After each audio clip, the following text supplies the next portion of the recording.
So Ramadan has come to an end, and I am so sad, y'all, like for real. Because unlike the previous Ramadans that I had the blessings of experiencing over the past 13 years, so I'm a veteran now, this one was different for so many reasons. I experienced many blessings as well as what I would say was a huge test. And alhamdulillah through it all. And I do want to share with you all my reflections of this Ramadan as well as what you can expect from the Ummiplustwo community moving forward. So if you are interested in listening, I invite you all to continue watching.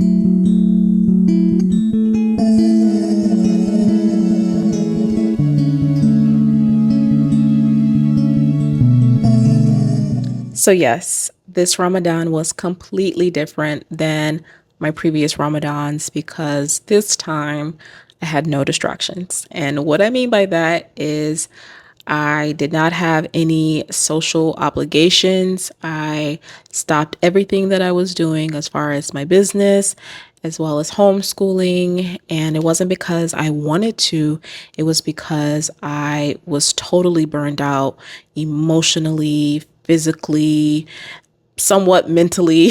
It was just done for me.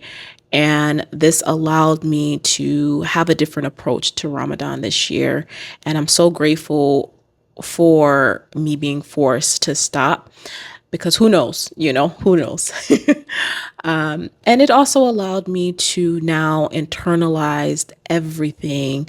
I was able to do self inventory of my behavior and what I wanted to continue as far as my habits and what I wanted to reestablish as far as some of the things that I was neglecting in my faith and also my children. Because, again, as the financial leader of my household, I you can't do both. You can't give 100% to your children and you can't give 100% to your businesses as an entrepreneur. It has to be more or less, and that's just being honest. And I know my children needed me in certain areas that I was kind of focused on trying to maintain a living for us, a healthy living.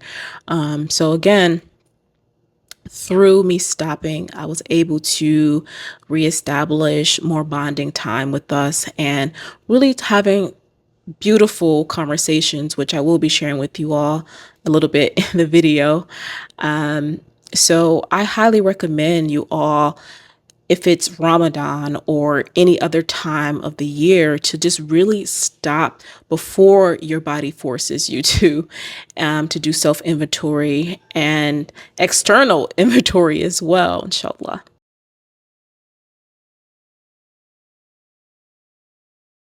So I want to talk about the test that I experienced this Ramadan and how it literally brought me to my knees.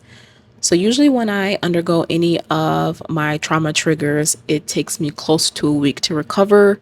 And I usually vent to a few of my close companions or seek professional help. But this time I did not do that at all.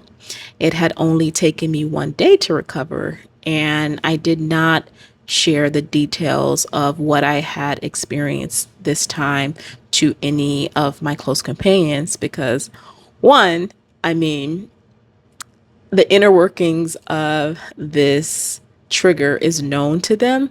So I felt like they really didn't need to know. But most importantly, it was the first day of the last 10 days of Ramadan.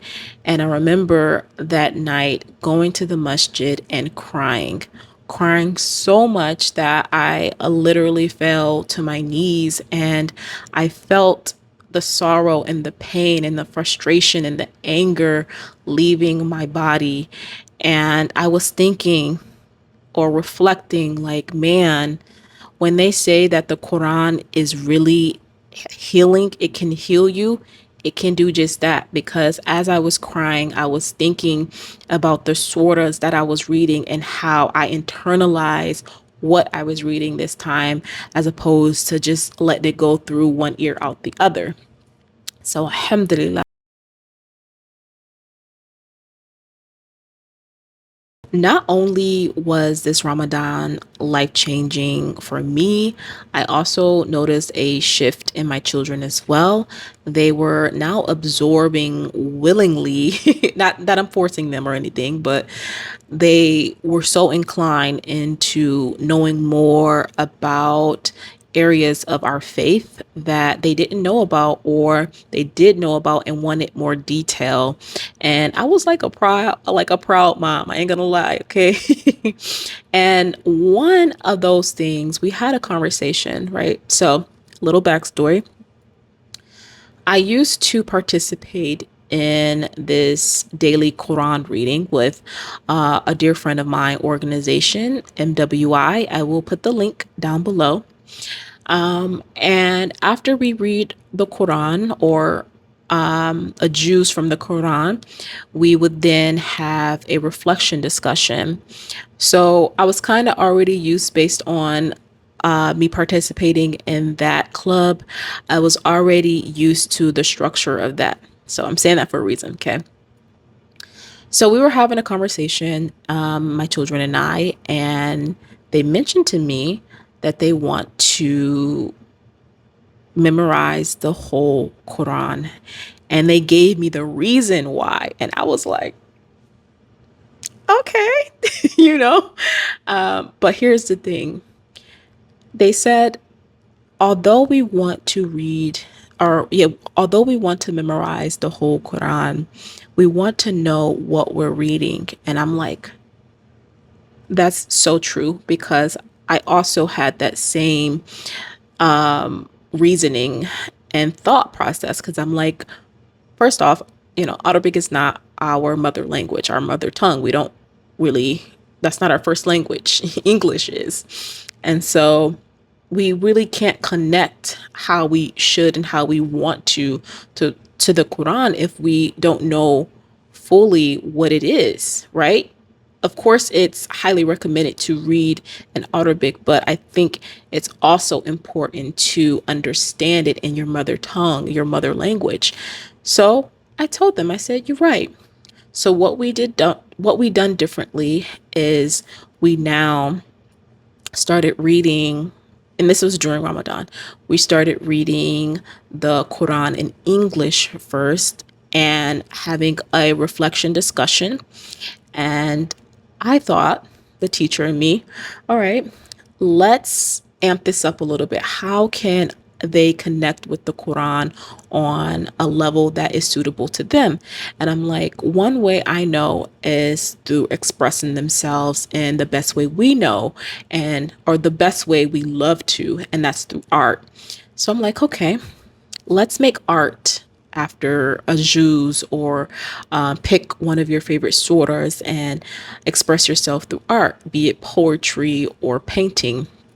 And so that's what we are now continuing after the month of Ramadan. And I thought that was so special.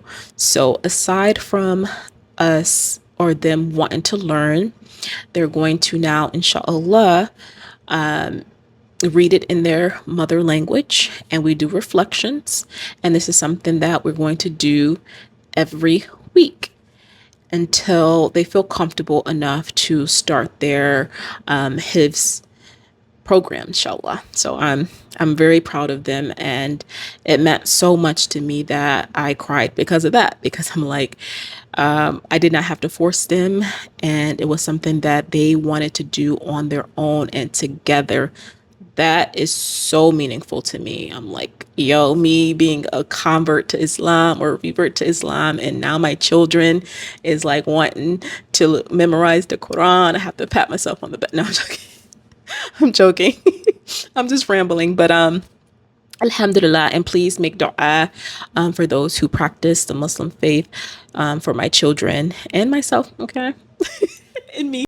Now, what you can expect from the Ummiplustwo community is a lot of things. Joking, but not.